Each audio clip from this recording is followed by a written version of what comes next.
Greetings everyone, and welcome to my YouTube channel. I'm your host, Captain Rye. In today's YouTube video, I'm back once again in my Fletcher. This battle's particularly interesting and particularly good, as it's going to come down to the last few minutes and the last few ships. But this battle is also particularly good and interesting because if you'll notice, we have a pink destroyer on our team. That's right, that pink destroyer on our team is also our only Tier 10 destroyer.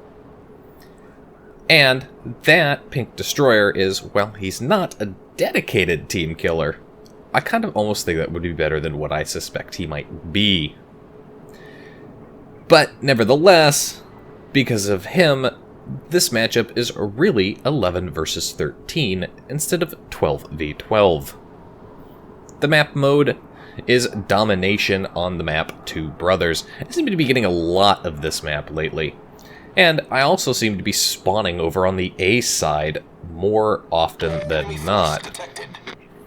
So, since I'm closest to A is where I'll go.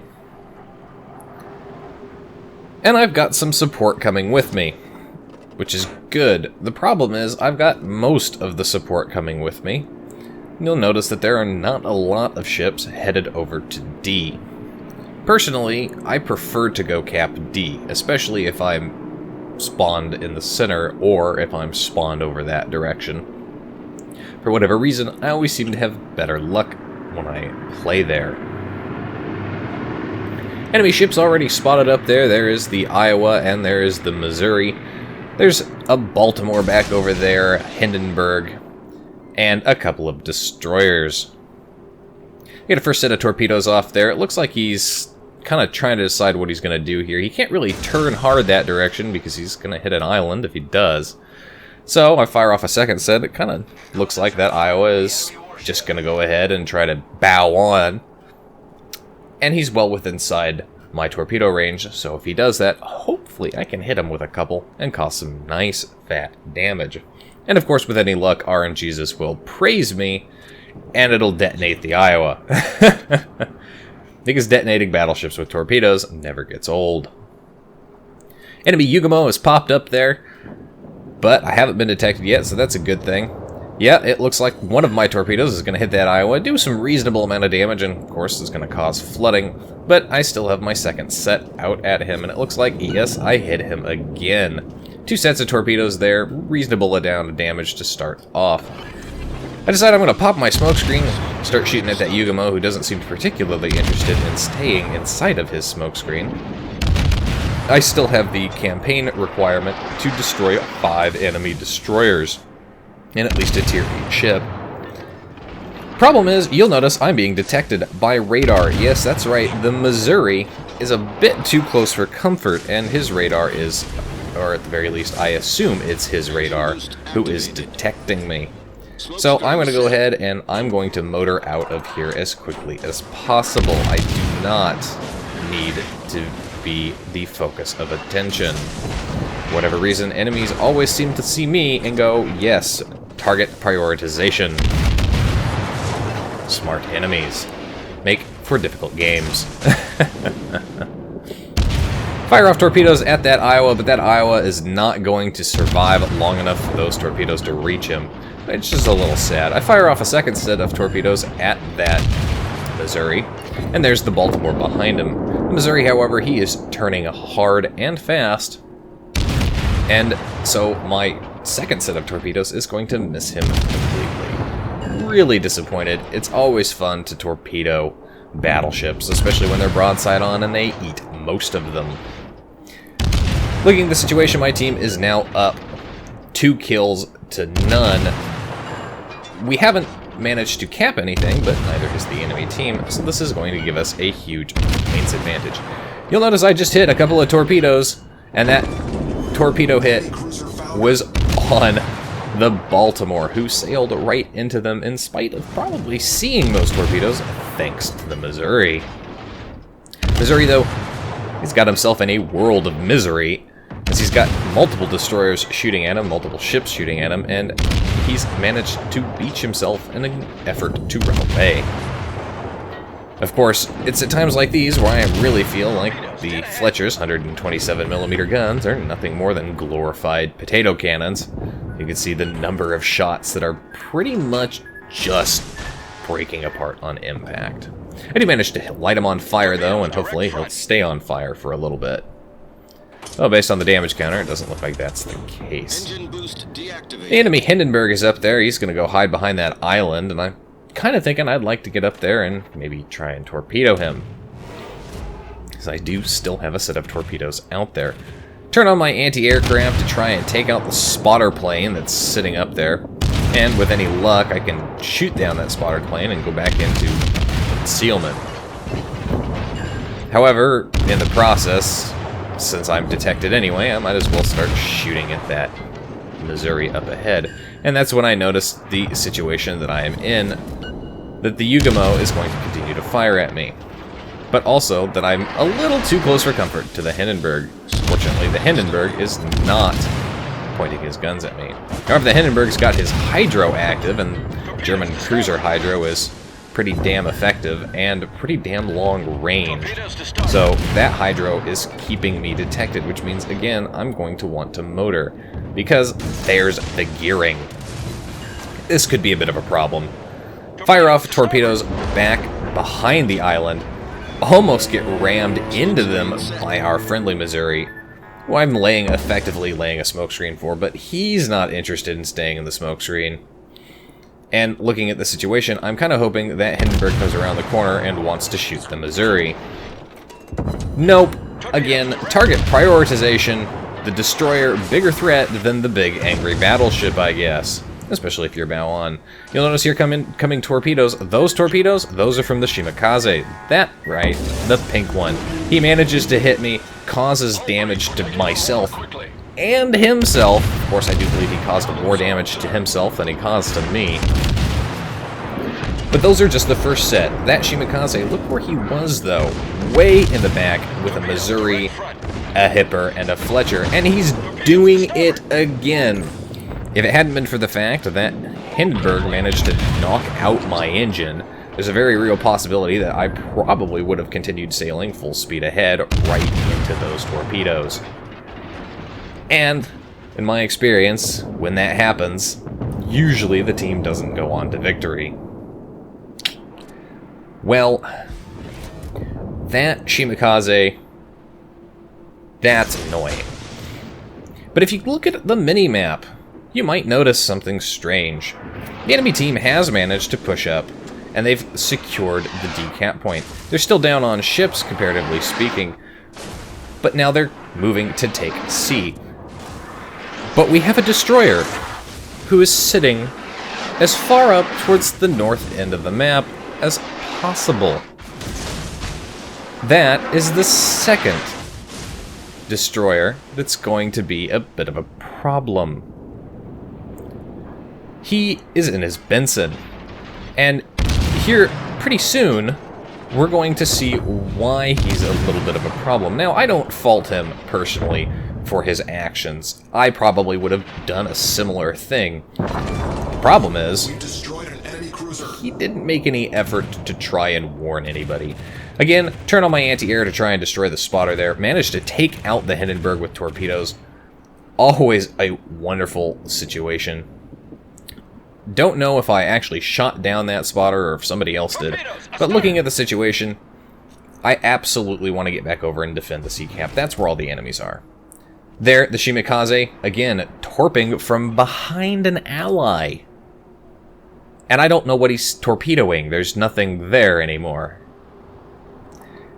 That Shimakaze, I'm pretty sure, also has the 20-kilometer torps, which is going to also play a factor.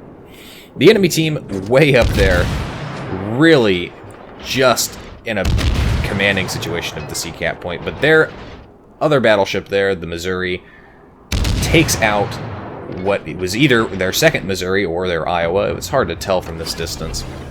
But of course they've got a Crowfirst up there, their tier 10 battleship. The enemy gearing has popped up and he's popped smoke. I managed to land shots onto the Crowfirst and set him on fire, and decide that I'm going to turn around and probably just stay right here, as I think that gearing might do do some damage, or might come and try to cap A. They're the torpedoes from the Benson passing between the Crow first, but those torpedoes, they continue to go. And they continue to go right towards the friendly Missouri. This is not a good situation. Crow first manages to take out friendly aircraft carrier. And because those Benson torpedoes hit the Missouri and basically dropped him too low, the Crow first only needs to finish him off and gets a double strike as a result of it. This is when the chat is going to blow up regarding that situation.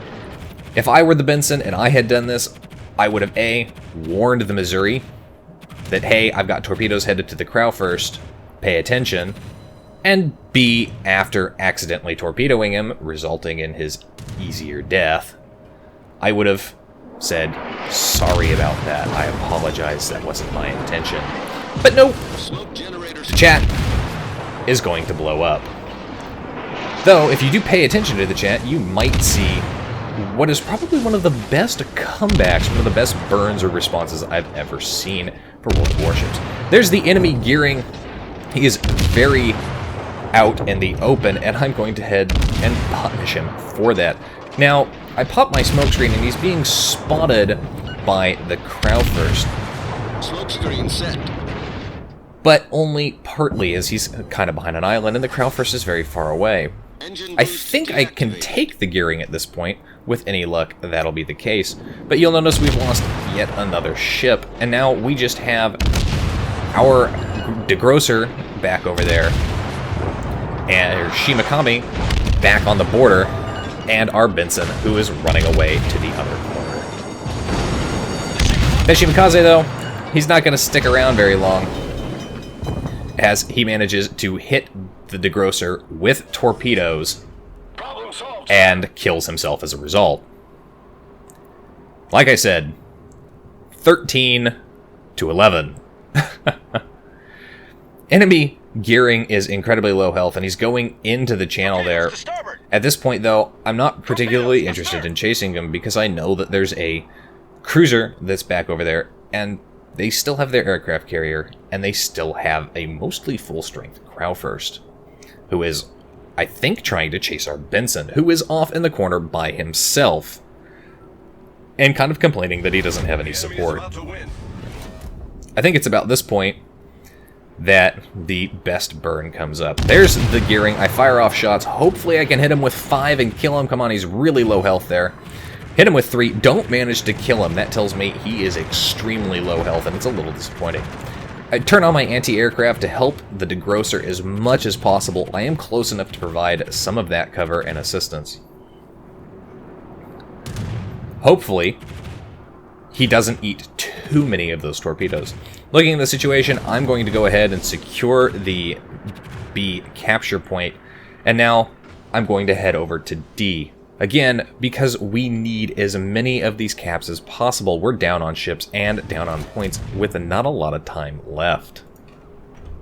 In case you're wondering what the epic burn was, the best comeback I've ever seen, it popped up there, said, "You're the type of player who would play in Atlanta and complain about not having any AA cover." For that kind of sick burn, I think a map of all the North American burn centers is appropriate.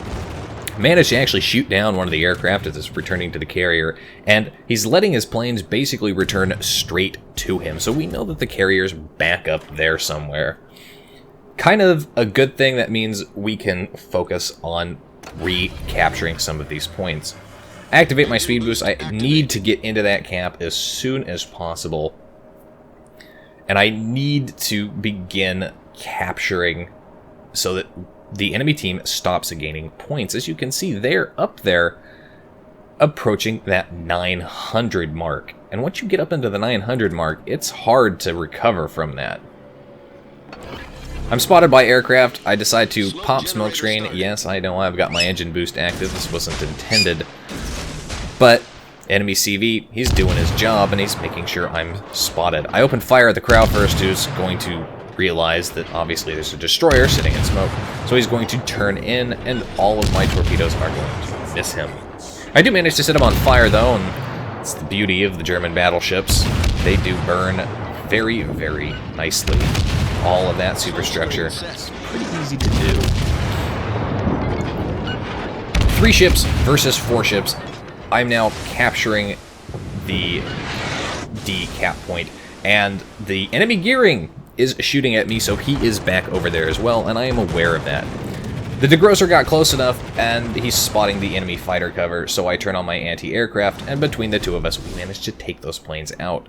This is fantastic for me, because it means I don't have to worry about those planes spotting me when I make a run out of my smokescreen. The last thing I want to do is be spotted and one-shotted by that currywurst. Managed to set him on fire yet again, but he uses his damage control ability and puts him out. Not necessarily the wisest move to do, considering you still have a destroyer shooting at you. However, he does have a lot of health, so this could take some time. There's the enemy cruiser, British cruiser that's popped up there. He has popped his smokescreen. My torpedoes are almost up again. And I'm thinking that that British cruiser might actually just sit broadside on his smokescreen. So I'm going to go ahead and fire off a set. Enemy aircraft headed back to their carrier base, who has been spotted. If you'll notice on the minimap, our Benson is making a suicide run on him. If he can pull it off at point-blank range and secure that kill, that would really be helpful, especially right now, as the enemy team is above 900 points, and we're still below 700, with just a few minutes remaining. Currywurst disappears behind the island, but you'll see the fire coming in there is from the gearing.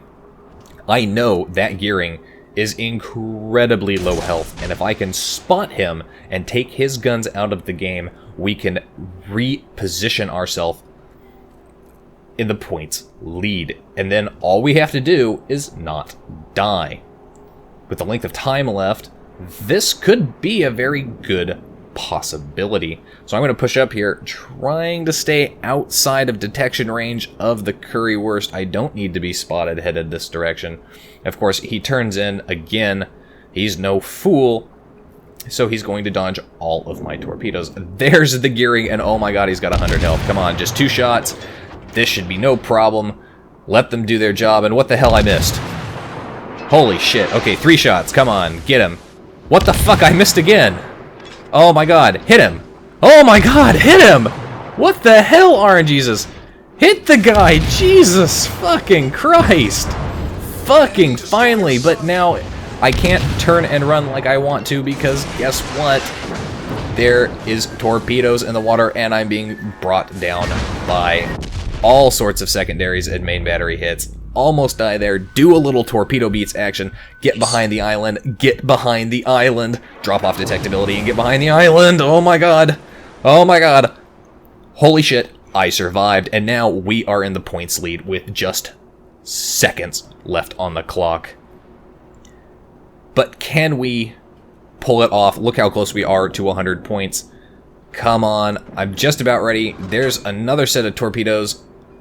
Going to send them to the currywurst, so I turn around and realize how low health our degrosser is, but no, we cap out to 100 points, and there's a victory. 13,000 XP, yes, this is my first one of the day, 154,000 damage done. No Confederate and no high caliber, surprisingly enough. But a very good, solid matchup, especially considering all of the things that had to be dealt with. Specifically, the Shimakaze. And as we go into the team's lineup, top of the team for XP earned is me, no surprise there, with 2,800 base earned. Sadly enough, though, the only member of the team who did not earn at least 1,000 base XP was the Shimakaze, down there at just 200, and a -1 for killing himself and doing team damage. I don't know what to say about that. I don't know why you would be that bad in a Shimakaze. I would hope that you could play better. Anyway, that's it for today's video. If you like that video, folks, hit that like button, hit the subscribe button, leave a comment down below. If you'd like to help support me and my channel, You can do so by visiting my Patreon and donating there. If you'd like to get semi-regular channel news and updates, please do so by liking and following me on Facebook. And if you'd like to watch me live stream World of Warships, you can do so by following my Twitter, or following my Twitch. I do have Twitter, but I don't use it. And if you've got a replay that you'd like to submit and be featured on my channel, you can do so by emailing it to me. You can find the links for all of those in the video description down below. And as always, I'll see you next time. This is Captain Rye, signing off.